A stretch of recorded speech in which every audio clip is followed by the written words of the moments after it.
A major Las Vegas casino operator might just come under new management soon. Some big new musical acts have been announced. Some exciting construction updates are in the news, and it's almost pool season on the Strip. All that and more in this video, but first and foremost, what is up guys? Jordan here from Show Me Vegas. Welcome back to the channel. Spring is right around the corner, and as always, there is a lot going on in Vegas this spring, and we'll talk about all of it right here. But before we get into that, thanks so much for pushing us across that 60,000 subscriber threshold recently, and thanks for the tremendous response to our videos recently. If you're new here, we do Vegas hotel reviews, property walkthroughs, food videos, and a whole lot more, and all of it is Vegas all the time. It has been an excellent start to the year for us here on Show Me Vegas, with more than 1 million views in the first 2 months of the year, and there's plenty of more room for growth because YouTube analytics tells me more than 73,000 people watched one of our videos for the very first time in February alone. The goal for 2026 is 80,000 subscribers, and odds are you can help us get there by hitting that subscribe button below your screen. Subscribing is totally free, and it helps us get these videos out to more people interested in Vegas just like you. So be a friend and hit that button so you don't miss anything we do here on the channel in 2026 and beyond. Now that that's out of the way, let's get into your spring news and updates for Las Vegas in 2026. Let's lead this off as usual by talking about Vegas visitation, which has obviously been a hot topic for the past year or so. It's the elephant in the room for sure. In January, about 3.269 million people visited Las Vegas, which is a 2.2% decrease over January of last year. Hotel occupancy for the month of January was 79.5%, a 2.4 point reduction from last year, but the average daily rate rose to $200.15, a 6.7% increase over 2025. January is a big month for conventions, leading to stronger occupancy during the week, with 77.5% of rooms occupied Sunday through Thursday and 83.5% occupied on the weekend. It's interesting to note that most tourist destinations around the world would love to have those occupancy numbers, but when it's Vegas, everybody thinks the sky is falling. I'm not minimizing it. Yeah, it's important in Vegas because those resorts have big debt and they need to be full to pay it back. But my point is, it's not exactly empty. At any rate, I don't anticipate further visitor declines in Vegas in 2026. That's just my gut feeling. Maybe I'm too optimistic. I think visitor totals will level off and be comparable to what we saw in 2025. But the good news is, when they're trying to figure out how to get you back to Vegas, I think there are going to be a lot of great deals to be had in Vegas this year, especially if you can plan around major events and visit when the rates are the cheapest. I personally think any time is a great time to visit Vegas, so that means spring is no different. Let's talk about the weather. It typically warms up pretty quickly in Vegas, and it's already hit 80 degrees a couple of times. That's unseasonably warm for late February, but in March, you can expect the average high to begin to creep into the low 70s, by the end of April into the low 80s, and by the end of May, the low 90s. Obviously this varies. I mean, I've been to Vegas when it's 90 degrees in April, and I've been to Vegas when it's 60 degrees and windy in May. Fluctuations happen everywhere, but these averages are the best place to start when you're planning your trip. When your trip is a week or so out, just check the forecast. Believe it or not, the weather forecast 1 week out is pretty accurate, at least as far as temperatures are concerned. Talk of warm weather means it's almost pool season. Now that we're into March, all Vegas pools will be open for the season by the end of the month. It does vary based on a few factors like how long it takes them to finish their hiring, what the forecast looks like, etc. But you can generally expect to see them begin to open by the second or third week of the month. One pool that won't be opening anytime soon is the pool at Luxor, at least apparently. Photos recently started circulating online showing the Luxor pool undergoing what they're calling, quote, maintenance, unquote. But when bulldozers and backhoes are involved, it seems like a little bit more reconstruction than maintenance. I don't know if they started preparing for the season and discovered structural problems or what, but this is a bad time to have your pool looking like this. There is a silver lining, however, if you're planning on staying at Luxor this spring, and that's that as long as their pool is closed, you can use the vastly superior pool complex next door at Mandalay Bay. One brand new pool will be added to the Strip this year, or should I say brand new day club. The Omnia Day Club and Sky Bar is slated to open this pool season. Although they haven't announced an official date, it's likely to be more like summer than spring. This is being developed by Tao Group, which has a great reputation in the hospitality and dining scene both in Vegas and worldwide. It's going to be connected to Omnia Nightclub via a pedestrian bridge, and this thing is going to be right on the boulevard, which I think is a little strange, but hey, Build where you have the space, I guess. Tao Group is touting a state-of-the-art stage with an 8K screen designed for full daylight performances, an elevated menu that goes beyond typical pool fare, and I've heard, although I can't confirm this, that the Sky Bar portion of the club will be open year-round. Day clubs aren't my scene, and they typically are very expensive, but I must say, if they are your scene, this looks like a great new venue. Alright, let's get into some news, and file this one in the only in Vegas category because this is wild. A Canadian tourist entered the flamingo habitat at the Flamingo on Tuesday morning and bird-napped a flamingo. He then took it back to his room. You can't even make this up. He's been identified as Mitchell Fairbairn of Ontario, and I'll let you guess how many beers he had before he did this. I mean, look at him. He's shirtless at 5:30 in the morning carrying a live flamingo to his hotel room like it's a football. He had videos on his phone of himself choking and throwing the bird in his hotel room while laughing. That's where it goes from mildly amusing to absolutely disgusting. I say throw the book at him. I mean, drunkenness is no excuse for being a bad person. He was arrested and charged with 4 counts of torturing, maiming, or killing an animal. He should probably also face criminal charges for this tattoo. Yeah, that's his last name tattooed across the back of his shoulders like he's wearing a sports jersey. Come on, bro. There's really no good way to segue from that story, so I'll just go right into the next one. Wynn Las Vegas was apparently hacked last month and suffered a significant data loss. Now, I'm sure when MGM and Caesars executives heard this news, they probably had some PTSD because if you'll remember, both of them were hacked back in 2023 and it caused major disruption to their business, especially MGM, who declined to pay the ransom.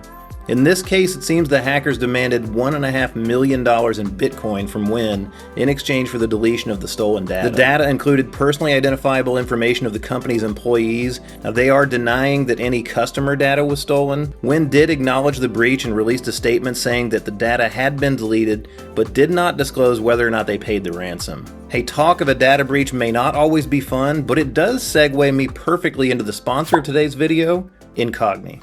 You know, this Wynn data breach highlights a threat that you probably don't think about often enough, and that's the fact that your personal information is out there on the internet being sold without your permission. Regardless of how they get it, the fact of the matter is that data brokers are selling your information every day. Information like your name, address, date of birth, sometimes even things like your political affiliation or names of your family members.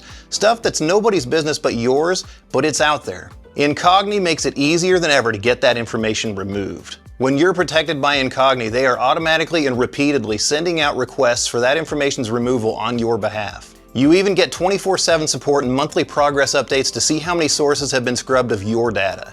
Even better, with the unlimited plan, you can submit specific sources you find your information on the internet and have them work on that information's removal as well. You may not ever be able to eliminate every single threat, but if you ask me, the less of my personal information that's on the internet, the better.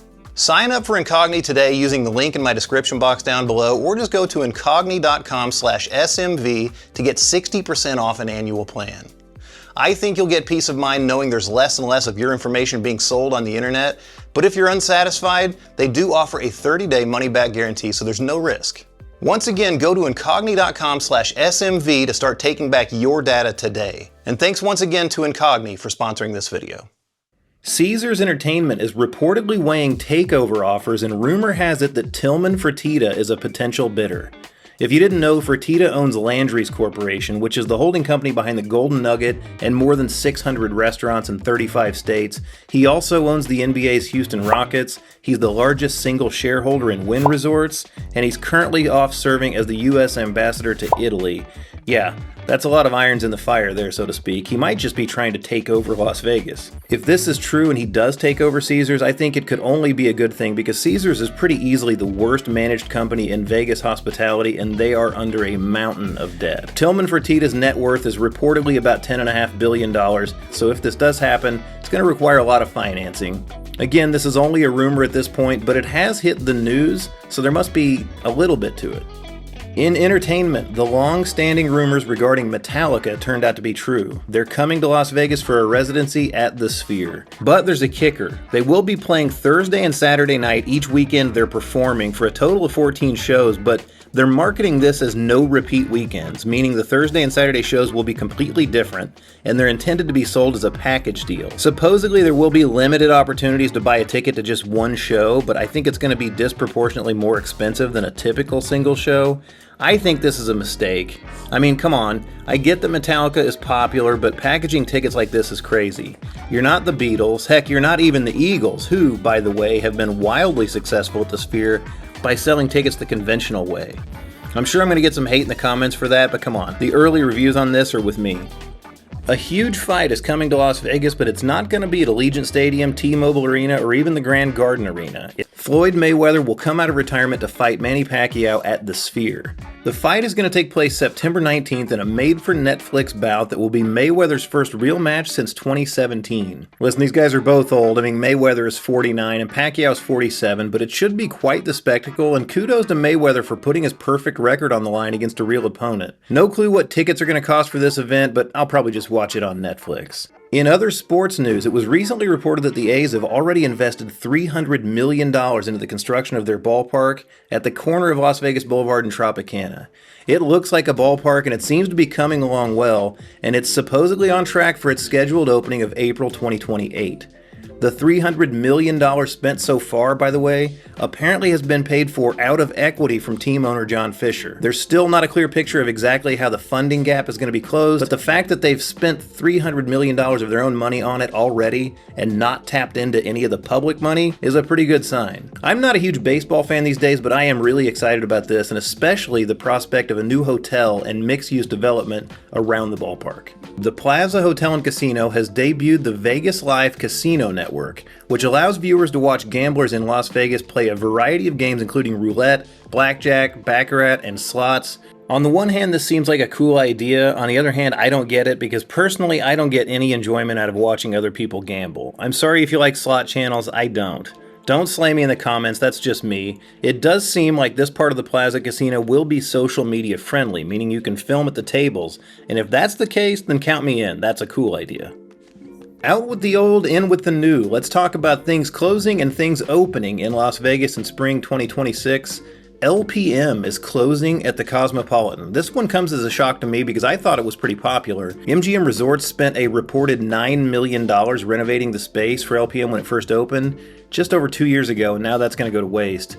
This is a real bummer for me because we never got the chance to actually go eat there for a proper meal, although both Ashton and I did have some small plates and some cocktails there for their phenomenal happy hour. Get your tomatinis while you can because their last day of operation will be March 29th. Once again, bummer. The Cromwell has closed its hotel rooms for renovations into what will be the new Vanderpump Hotel. The hotel rooms closed on February 15th and they'll remain closed until April 13th when the property will take the Vanderpump name. The casino and Giada will remain open while the renovation takes place, which tells me that when they spruce up the casino floor, the lobby, the bars, they're going to do it one piece at a time while keeping the casino open. I don't love that plan personally. I think they should have started with the casino because who's going to want to stay there in their brand new rooms while the public areas are a construction mess? I don't know, maybe it's just me. In-N-Out Burger is getting close to reality at the Boulevard Shopping Center, or BLVD. I never know what to call that thing. And I've got to say, it's really needed. I visited the third floor deck at Boulevard on my last trip, and it's an absolute ghost town up there because right now there's still only one open business, and that's How You Doin', a very lonely looking pizza joint. Foot traffic has been light at this new development, but that's almost surely because of how clunky the rollout has been. The In-N-Out Burger at the Link Promenade is insanely busy, so if this one can drive that kind of foot traffic, it'll be good for everyone. This In-N-Out Burger is going to be more than 10,000 square feet on the third level with another 2,500 square foot patio, and the rumor is that it might be opening this month, March 2026. Hogs and Heifers pop-up at the Plaza is open. This is supposed to be a 6-month pop-up while they build their new location just down the road on Main Street. It's a Vegas twist on a biker bar and not really my scene, but that's alright. This is in the space that used to be the Sand Dollar Lounge. No word as to what might go in there after Hogs and Heifers moves out, but if you're interested, it's going on right now. Speaking of the Plaza, they're getting a Five Guys. This is going to be where pop-up pizza is right now on the casino floor, and it's also going to have an outdoor patio space. There's an entrance right there next to pop-up. They're going to have an outdoor dining patio, 4 Five Guys right outside there. That's pretty cool. It's a shame to lose a pizza joint, but I have heard, and this is merely a rumor, that they might be relocating pop-up pizza to their food court, which is at the front of the property. And it has a gap there in the food court that used to be a McDonald's. I'm not sure if this is true or not, but it would be a shame to lose a pizza joint at the Plaza, even if it is a pretty mediocre one. Copper Sun is finally opening at Resorts World. Copper Sun is a hot pot restaurant and it looks nice, but my gosh, did this thing take forever. It took so long to build that I started wondering if Caesars had gotten involved. In any case, it's now open. It's in the district at Resorts World. Resorts World, by the way, has a great dining lineup. Maroon, the Caribbean-inspired steakhouse that's replacing Bazaar Meat at the Sahara, is supposed to be open this spring. They haven't set a date yet, but sometime this spring. Finally, Cantina Contramar is set to open at Fontainebleau on March 28th. This is high-end Mexican with an emphasis on seafood, and the renderings look pretty awesome. Speaking of great dining lineups, Fontainebleau has a great dining lineup. Alright, let's talk about concerts, shows, residencies, and events in Vegas this spring. WrestleMania will take place in Vegas once again this year. WrestleMania 41 in 2025 was a huge success, so much so that they moved this year's back to Las Vegas. It was originally planned for New Orleans. The dates for WrestleMania 42 are Saturday and Sunday, April 18th and 19th, and of course this is held at Allegiant Stadium. Room rates and everything else in Vegas will go up that weekend, so keep that in mind. EDC 2026 is coming back to Las Vegas May 15th through the 17th. They hold this out at the Las Vegas Motor Speedway, and more than 500,000 people attend this in 3 days. Speaking of room rates rising, that weekend will be insane. Alright, let's talk about concerts. At Allegiant Stadium, March 21st, Luke Combs. Bruno Mars is bringing the Romantic Tour to Allegiant April 10th and 11th. Morgan Wallen, 2 shows May 1st and 2nd. And BTS, the World Tour, May 23rd through the 28th. Multiple shows for that one. At the Coliseum at Caesars Palace, J-Lo is performing throughout March. Cyndi Lauper has dates in April and May. And Blake Shelton plays several shows in May. At Dolby Live at Park MGM, Mary J. Blige has 3 shows in May and then more in July. Sammy Hagar performs there for several dates in March. Over at the Venetian, Foreigner has 5 shows in March. The Goo Goo Dolls 5 shows in May. That's one I would absolutely love to see. And the B-52s play 3 shows in April. I mentioned the Sphere earlier. The Eagles will continue their run at the Sphere in March and April. Fish has dates at the Sphere in April and May, and the No Doubt residency begins in May and also has some shows into June. Up at the Las Vegas Festival Ground, Sick New World Festival is April 25th. And of course, if you want to see comedy, there are a lot of great names this spring. Jerry Seinfeld, Daniel Tosh, Jimmy O. Yang, Nate Bargatze, Nikki Glaser, and David Spade, just to name a few. And of course, all the regular residencies will still be going on, the likes of Wayne Newton, Donny Osmond, etc. I don't normally mention all of those, but I did want to mention that Barry Manilow will be back at the Westgate. I feel kind of bad because I stayed at the Westgate this winter, and in that video, I made a comment about how his show that night had been canceled, and I joked that it was due to old age. I didn't know at the time, it hadn't hit the news yet, that he had just been diagnosed with lung cancer, so I feel bad about making that joke. Barry, if you're watching this, and I'm sure you are, I apologize. Glad to see you back. He's back at the Westgate in late March. Alright, let's finish this off with some quick hits. We have another $5 blackjack sighting on the Strip, this time at Luxor. It is a 6-5 game, but if you're only willing to bet $5 a hand, you can't be too choosy. The Bellagio Conservatory is currently closed as they build out the spring display, which is slated to open March 13th. Boyd Gaming brought down the hotel tower for the Eastside Cannery on March 5th. The Eastside Cannery is a Boulder Highway property that they never reopened after COVID. And as one hotel goes down, another goes up. The Hard Rock Guitar Tower has reached more than 400 feet in height, on its way all the way up to 660. Hard Rock officials believe they're still on pace for their expected fourth quarter 2027 grand opening. And in sports, the Las Vegas Raiders have a new head coach, again, and they hold the first pick in the upcoming draft that they will almost certainly use to draft Heisman Trophy winner Fernando Mendoza. And that's it for this one. If you made it this far into the video, thanks for watching, and once again, be sure you're subscribed and have that notification bell turned on. When this video releases, I'll be back in Vegas once again for the 3rd time already this year to bring you more of that Vegas content you love. I'll of course see you in those next videos, because there's always more for us to show you on Show Me Vegas. See you guys.